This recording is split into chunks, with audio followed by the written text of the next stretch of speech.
That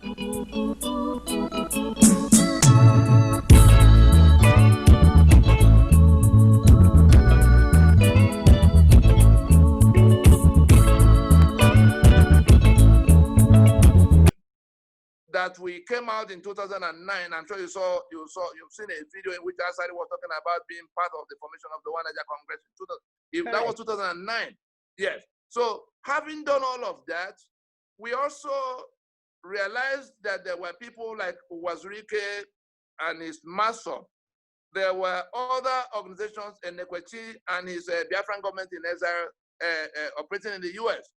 The LNC identified all of those Biafran agitation groups and even the ones doing agitation in Niger Delta. We went to them one after the other and placed this plan on the table to say, gentlemen, we are discussing self-determination here. This is a process by which we can attain it.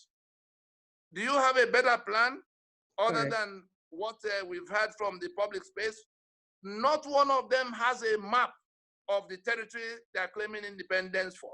I'm telling you something that is was shocking to us, and that is still a very serious matter. It was in 2013 that Nnamdi Kanu was part of Wazirike's master, and he came in 2013 at the invitation of one of our elders who was in the military, to come to sit down with to see what the LNC had in place as a plan for attaining that outcome that they call Biafra. As far as we're concerned, we're talking about self-determination, we're talking about independence, and we have a definite map to it. We place that plan on the table. If you call it Biafra, you want Biafra. What territory is it? The use of that name, Biafra, immediately presupposes the inclusion of all the territory of 1967 Biafra, which will then be the Ijohia, the Anang, the Efik, and all of these other people. And so, I think I have a better map that illustrates the difference. We told them that we must have a definite map. We must have something of a discussion with all of those on that map. If you've not discussed with them, they're going to disown you, and you're going to fail even more woefully than was the case the first time. Now look at these two. Look at this map. Okay. This is the southeast of today. The portion in white is the southeast of today. Okay. Now, the lower Niger is the southeast and the south-south. And we in the manner we approach it, which was a requirement anyway of the United Nations instrument governing the situation, that you have to be, you have to be a distinct nationality on your ancestral space. You have to be Scot in Scotland. You have to be Catalan in Catalonia. You have to be Ogoni on Ogoni land. You couldn't approach the UN for anything in self-determination if you did not qualify in that regard. If you are not Ogoni on Ogoni land, if you are not Igbo in Igbo land, if you are not Ijo in Ijo land. And so the reason the LNC went for, all of this was to qualify, because I was involved in I was directly involved in what became, look at this very well. This is the instrument at the UN. Okay. I was directly involved in how it emerged in 2007, working with Wole Soyinka, who was Kofi Annan's long-term associate. Can you hold that book up again, please? Yes. Okay. This is the United Nations Declaration on the Rights of Indigenous Peoples. And these people who are going about talking about indigenous people of Biafra, they are disgracing us all over the world, because we are not one people here. The Ijo, the Anang, the Efik, the Bibio are different peoples. Correct. So if you have not discussed with them like we have done, and you sit in London, and I'm telling you what transpired between us. There were 8 items. There were 8 items we put on the table as the issues that we have to find answers for. Any one of them you don't resolve will make you fail. That's true. Mr. Nadi, as you Yes. have said, as you have stated. If you allow me land, okay. It was Nnamdi Kanu rejected every one of those 8 items. And as he left my office in that 2013 meeting, it was clear to me that he was not in that campaign for how our people will become free. Because everything he was going to do was the opposite of what we needed to do. You can see now that all of those people from all of the nationalities, you saw Asari disowning him. You saw Orobo people disowning him. You saw the Ogoni disowning him. Is it an Igbo campaign he's running and he calls it Biafra that includes their land? Is he coming to invade them, to take their land like they were told we plan to do in 1967? You remember that was the basis of the failure. The failure of Why Biafran won't we learn war? from that? Yes. Yeah. Now, he does not.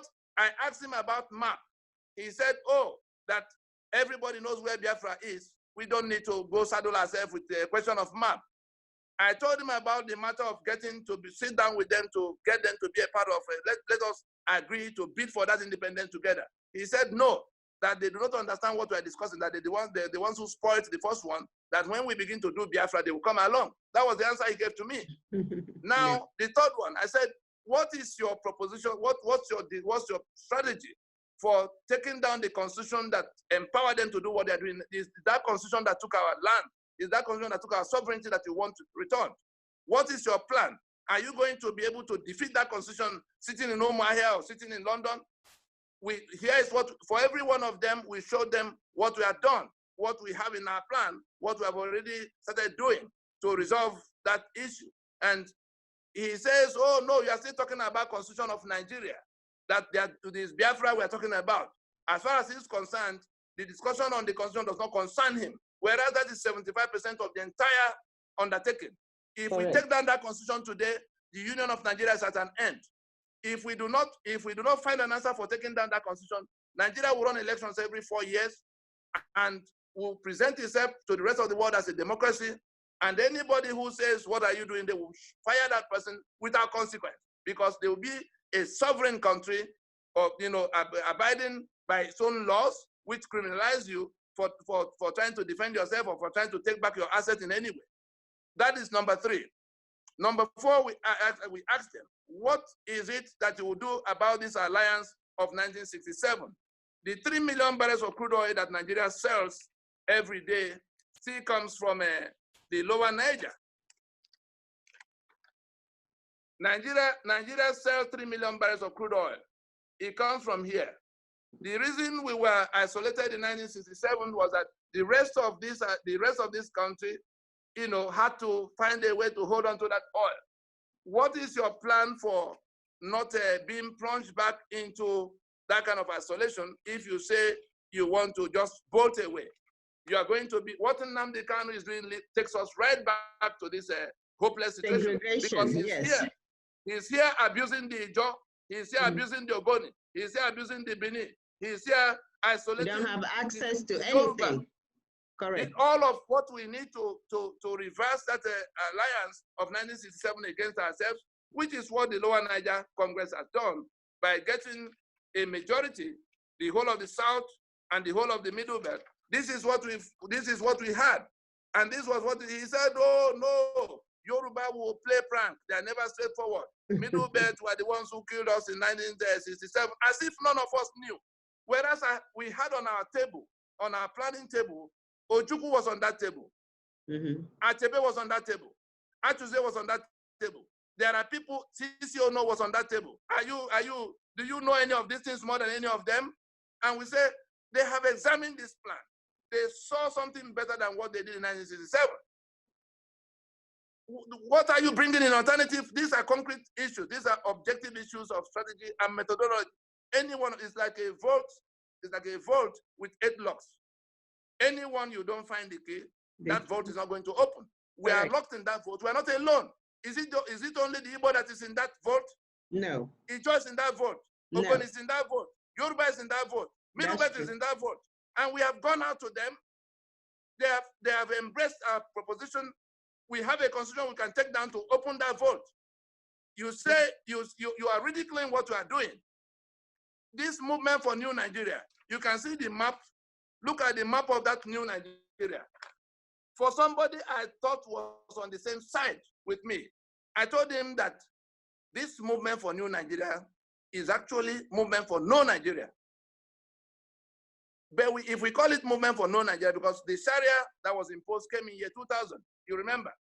So as at the time we were talking about movement for New Nigeria, we had finished Pronaco. I'm sure you heard about Pronaco, where we called a meeting of the nationalities. Buhari, that is now president in Nigeria, was part of the Fulani delegation that came to that Pronaco. The one that is Sayed, that is now Sultan in Sokoto, was part of the Fulani delegation. There's nothing I've said here that has not been discussed eyeball to eyeball with them at the time we had a meeting of the whole country. The US Center of Observer Mission, 2005. European Union Center of Observer Mission, where we were saying, look, what the British put in place for us is not working for any of us. So the US had followed this thing. As of 2013, the US Army War College in Pennsylvania had raised a report by which they told Washington that the owners of that territory have decided to dismantle what the British imposed on them. And there's nothing anybody's going to be able to do from afar, including the US, than to get ready to work with what they've worked out, because they are clear-minded. They've become a majority that want to dismantle. So those who want to keep it by force are going to have a problem. And so because they have also thought of what will happen the day after in a manner that does not quite particularly injure the interests of the US. 2013, the report is titled Nigerian Unity in the Balance. People can click it, can Google it today and see at page 50, where they said that the US should get ready to receive the successor states. So the plan we had was one that was now being reported upon. That's how we read it.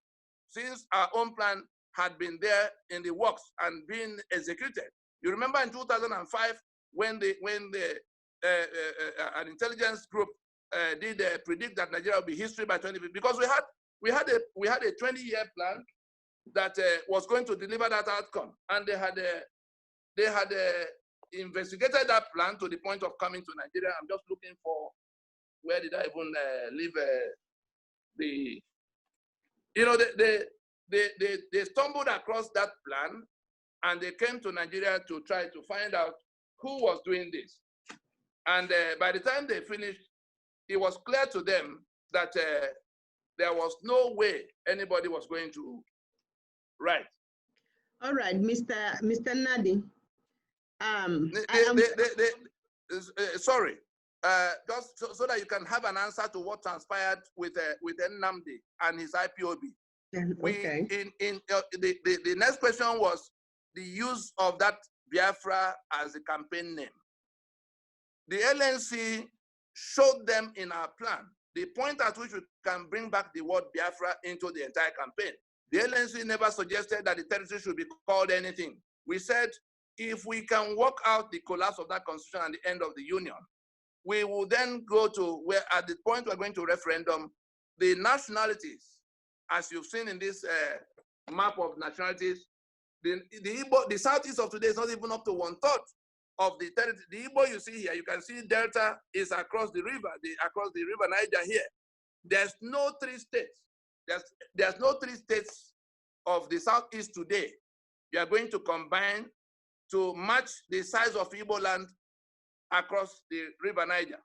So that will tell you how stupid it is to be discussing this matter in terms of whatever you say will happen in all these other places. The oil Nigeria is selling is credited to them, even if mischievously. The maritime assets of Nigeria, which is even more important than the oil itself, if Nigeria knew what to do with the Atlantic Ocean, is credited, is touching their land. And so when you sit in London and say you are supreme leader that is restoring Biafra that includes their land, you are daring them to come to get you. You are daring them to do worse than they did. At least they started with us in 1967 until things began to fall apart. Today, you are infuriating them ahead of even getting started.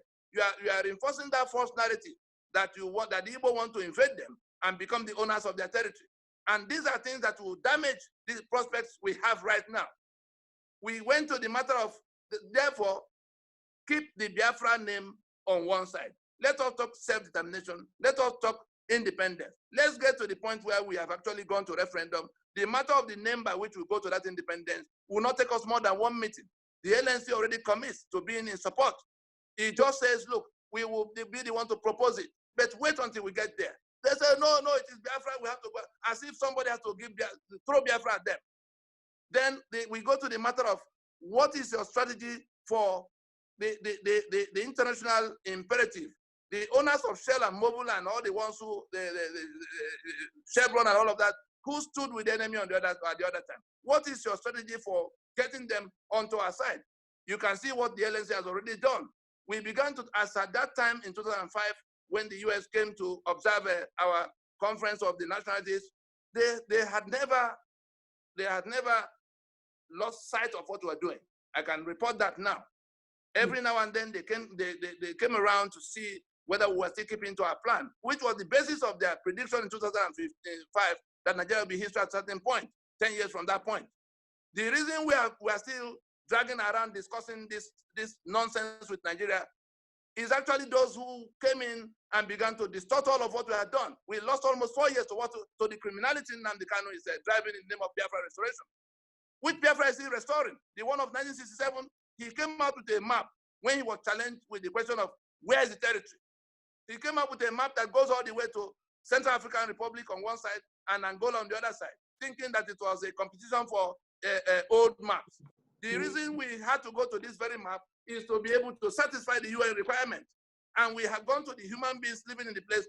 They are still living where they are. Therefore, we are on the directory of the UN for being qualified. If you come as Biafra, you already no diplomat will go into any meeting with you. And I'm surprised and I'm ashamed of our people with education who think that there's any diplomat in any meeting with them. I can report to you, as of today, in July of 2020, there's no single diplomat in the United States government or an official of the United States government that's any form of discussion with Nnamdi Kanu and his IPOB. Because which Biafra are they discussing? If you were a government official, wouldn't you ask those basic questions of where the territory starts and where it ends? Wouldn't you ask what the new understanding with them is, different from what happened in Biafra that went wrong? Wouldn't you ask them what their plans for interfacing with the existing constitutional order for where is it cataclysm? They said they want conquer and occupy. That is, they will broadcast and infuriate people in such numbers that they will pour out to the street. When they shoot some, somehow the government will collapse and they will go to government. This was their plan, and we saw it in 2015. You saw the number of people that are being killed, that were killed at the time and still being killed. We have something that can deliver this outcome without more people. Is the blood of 3.5 million people not enough? That's true. Is the blood sacrifice of 3.5 million people that died in the first episode not enough to solve this problem? It's way more than enough.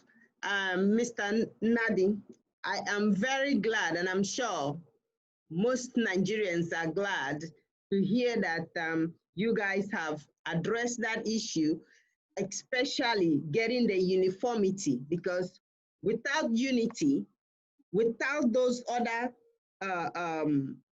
territories support with one itemized goal, we may not succeed, because no matter how many Igbo people are, Igbo men and Igbo women, we also want to see a successful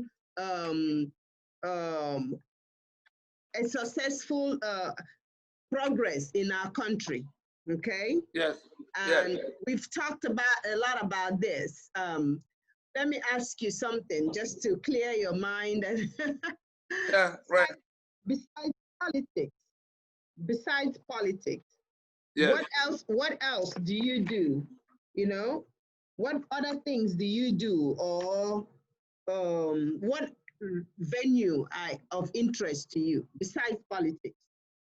I know you were supposed to be a Navy man or Army man and went on the wayside. I'm just your regular guy every day, but I constantly look out for how I'm a student of society, and so I could go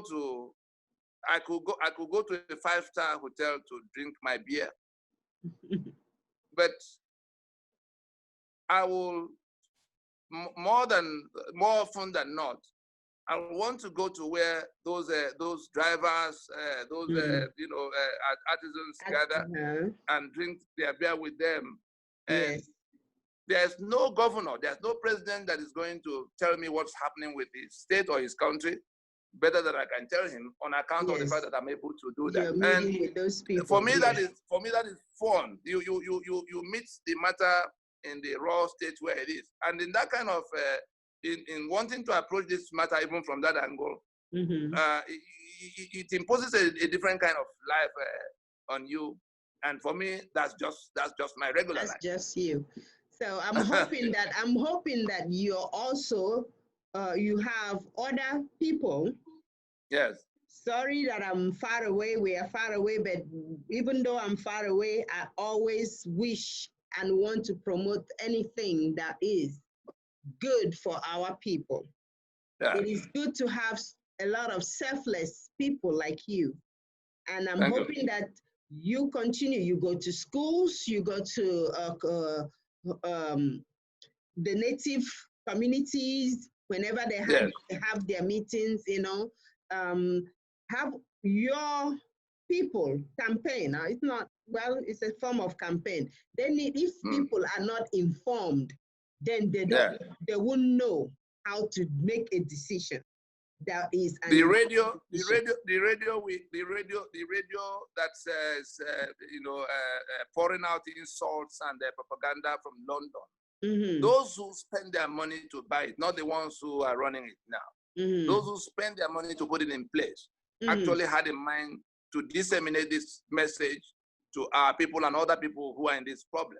And that was why the proprietors of it were invited in 2013 to say, let us imagine if that radio was broadcasting to our people why they do not have electricity and how they can get it, why they do not have the roads and how they can get it, why they do not have good people in government and even all kinds of things that are tormenting them, security, and how it can be, if that is what is being broadcast. Because I go to the regular TV stations in Nigeria. I'm sure you've seen some of the videos. Yes. There's nothing we're saying that cannot be said on national TV. But when you choose to, you're running a franchise in the name of a Biafra that is such an opium, our people are ready to lay down their lives, and you don't want to know the number of people who have been killed here because they thought that there's some discussion going on that would deliver Biafra to them. And so it becomes a matter of do you really want this outcome? Our people are being informed in the Texas. I believe you are in Texas. Yes, sir. Yes. The Lower Niger Congress is incorporated in Texas. The state chapter is already incorporated.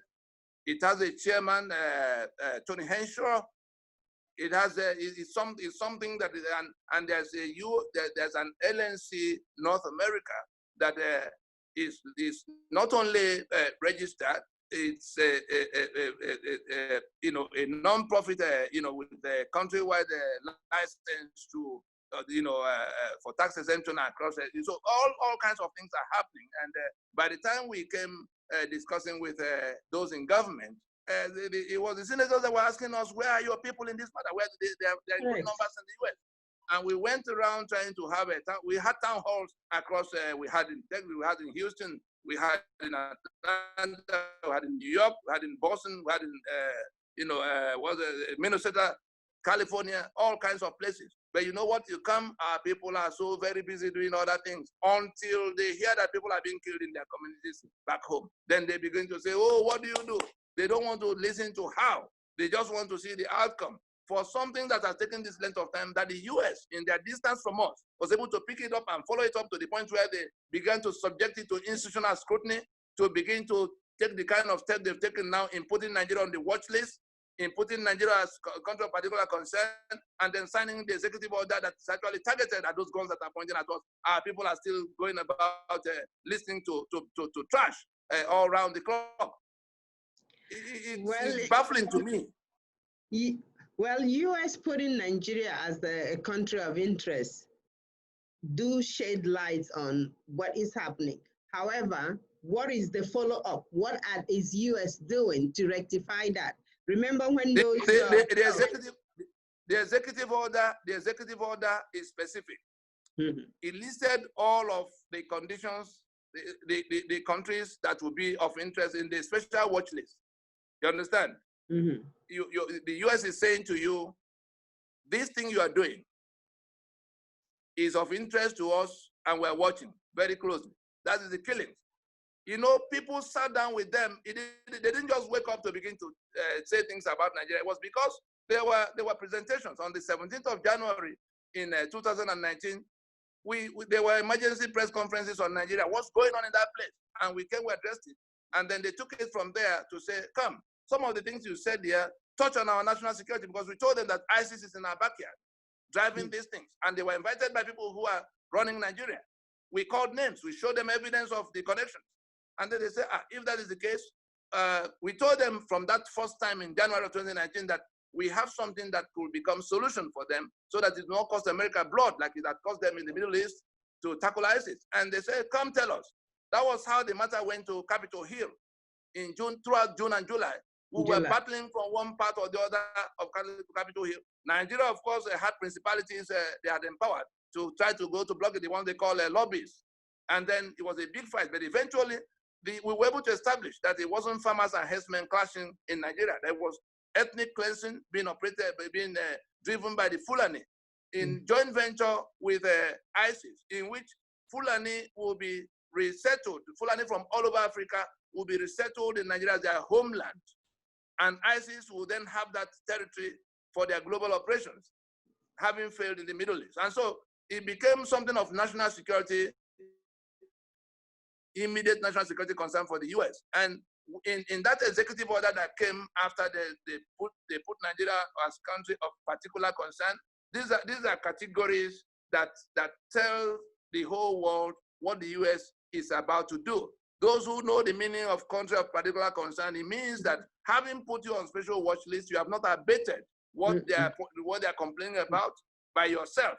That they will come now, country of particular concern, you have stepped on our national security toes. We will come and abate it by ourselves. And then you saw the executive order. That executive order has timelines.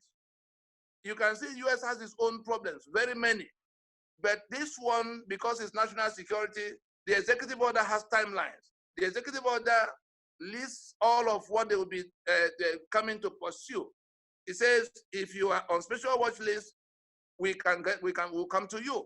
If you are CPC, it's even urgent that we come to you. If you are hosting an entity of a special or particular concern, Nigeria has two, Boko Haram and Fulani herdsmen.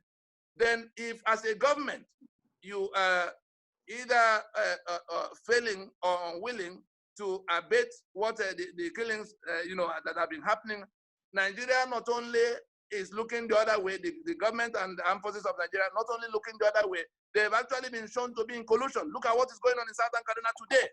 Not yesterday, still on now. That is actually, you heard when Danjuma came out telling the whole world that was what was going on. So Nigeria is qualified in those four grounds. Secondly, Nigeria is, they said that what the US want to be able to do is that they have to be able to anticipate these attacks. That is, that the Fulani has come to somewhere they are likely to attack people. The US should be able to, that's what the executive order will be so asking about what next are they going to do. They are assembling all of the departments of government, including the Defense Department and all the other departments of government. They're assembling them to put their acts together. They have timelines within which they have to get ready to get to the space where the thing is happening. So what is our own, what is it that we have to do here? That's what we have been trying to whisper to our people, that this is what we need to do. There are things we committed to doing. They have taken 3 steps already. You saw in August when the UN Special Rapporteur came to Nigeria to say that Nigeria's constitutional arrangement is special cooker for injustice. US is doing all of that, and we're here, listening to trash as how we get out of the problem we are in, listening to propaganda. Okay, Mr. Nadi. Yes. I appreciate your passion. I wish every one of us has your passion. In a few words, though, tell us what LNC, the Lower Niger Congress, needs the most in order to succeed. What is it that they need the most in order to succeed?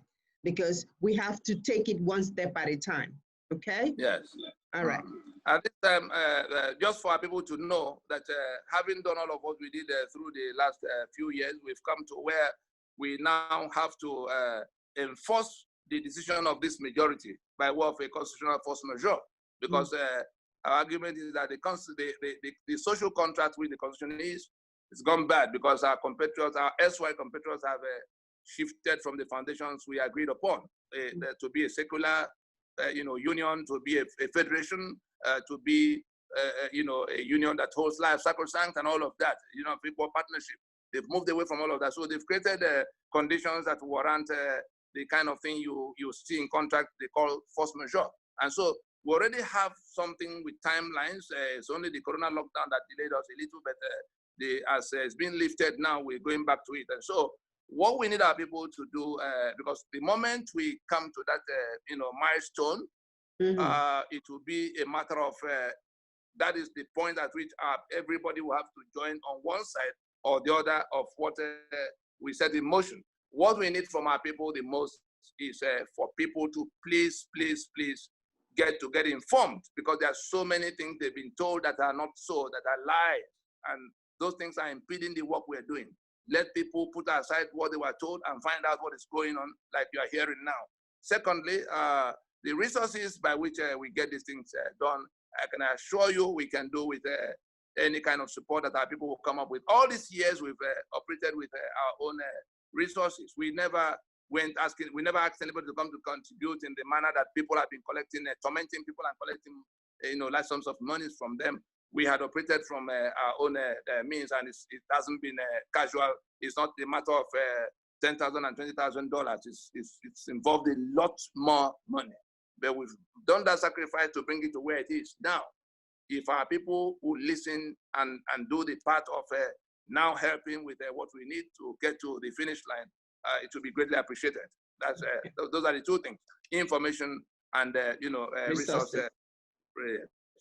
And wow. there are actually there are accounts to which they can contribute, that tax exempt and all of that directly with there in the US, and they only need to try to find out. It's all over the place. They only need to click Lower Niger Congress and they will see all the things that they need to know on how to get there. Well, thank you very much, Mr. Nadi. You have really given us so much to think about. Like my dad used to say, food for thought. You have truly laid it out on the line today. And I hope that you continue to do so and have others to help you spread the word. Thank you. Maybe in the future, we'll have another interview and see what has transpired. I thank you very much, and you have a wonderful day. This is once again Princess Priscilla Anyiam from Africa with Love. And I've been talking with the selfless gentleman that I've ever seen or interviewed, Mr. Tony Nadi, the Secretary General of the Lower Niger Congress. And I wish you nothing but success. We are coming from BNT channel 15.7. Have a wonderful day.